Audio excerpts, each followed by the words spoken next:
There's no such thing as the everyday.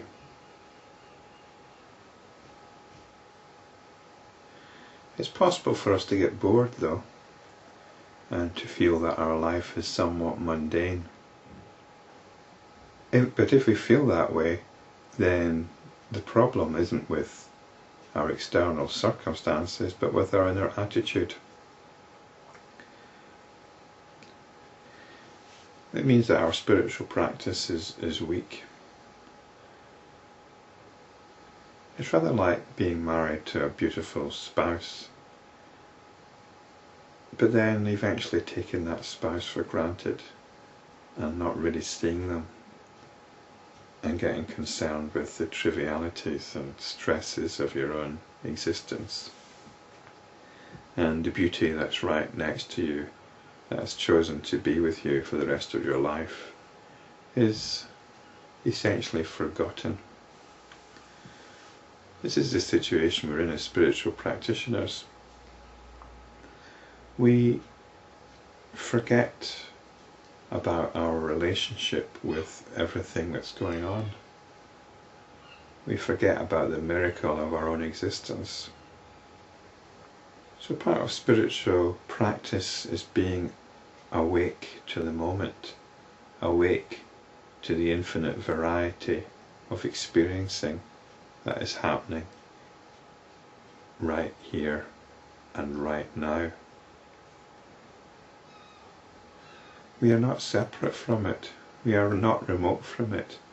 We are not detached from it. We are it. How can there be any difference? A sense of difference arises only because we have notions of difference. Realize that all our sensations of difference are only notional. I consider that you have been awakened by my instructions. Behold the self in all, and all in the self. So everything is a manifestation of the self, and everything exists within the self. And behold it, realize it. Experience this for yourself, realize this for yourself, remaining forever firmly established in yoga. And yoga here is the state of realization of your own completeness. He who is thus established is not born again, though he may continue to perform his natural actions here. The concept of unity is used to cancel the concept of the many. Concept of the many is one of the notions that we have. We see a lot of things going on, so we assume there's a difference between me and you, between you and them, between this and that. So then we get introduced to the concept of oneness, with everything being a manifestation of the one thing. But that's also a concept. We cannot get hooked into any concepts. The concept of self, infinite consciousness, is used to cancel the conceptualization of unity. So then we've got the concept of self. But the self can neither be conceived of as existence or non-existence. It is what it is. So we don't conceive of the self as one thing or another. It is actually what it is. Not only that, it is actually what is. It's what is happening right now.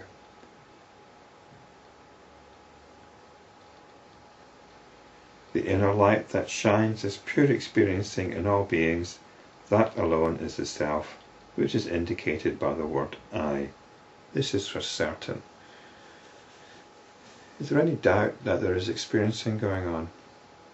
Before we get caught up in the notions of an identity, a personal identity, and notions of an external world, what we can see is there is experiencing, there's sensations,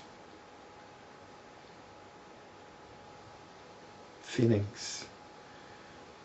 We divide that experiencing into categories which we then relate to the senses. So we could say there's visual experiencing, auditory experiencing, tactile experiencing, and so on. We could describe ourselves as a centre of experiencing. This is the light which shines in all beings. The Lord continued to instruct Arjuna. The pure experience of taste that exists in all substances in the world is the self. The faculty of experiencing that exists in all creatures, that is the omnipresent self. It exists in all, even as butter exists in milk. So this is it. Everything is a centre of experiencing. We categorise the experiencing into sense experiencing. Taste is mentioned here, but it's simply experiencing. Even as in a collection of 1,000 pots, there is space within and outside of all the pots, undivided and indivisible. Even so the self exists, pervading all beings in the three worlds. Even as in a necklace of pearls, the connecting thread may remain invisible. Even so this self connects all and keeps all together, itself remaining invisible. That truth or reality is known as the self, which pervades all things, right from Brahma the Creator to the blade of grass. It's a very strong sense of experiencing. This is the self, and it's no different from the self that's watching this video. The experiencing of the self that is watching this video. We're not talking about personalities here, we're not talking about egos, they all arise within the self. We're talking about the pure experiencing.